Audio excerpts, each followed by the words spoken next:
أعوذ بالله من الشيطان الرجيم. I seek refuge with Allah from Satan the outcast.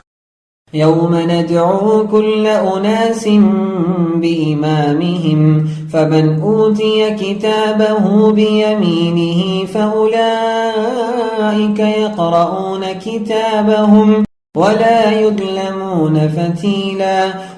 On the day when we call every people with their leader, whoever is given his record in his right hand, these will read their record, and they will not be wronged one bit. ومن كان في هذه أعمى فهو في الآخرة أعمى وأضل سبيلا. But whoever is blind in this, he will be blind in the hereafter, and further astray from the way.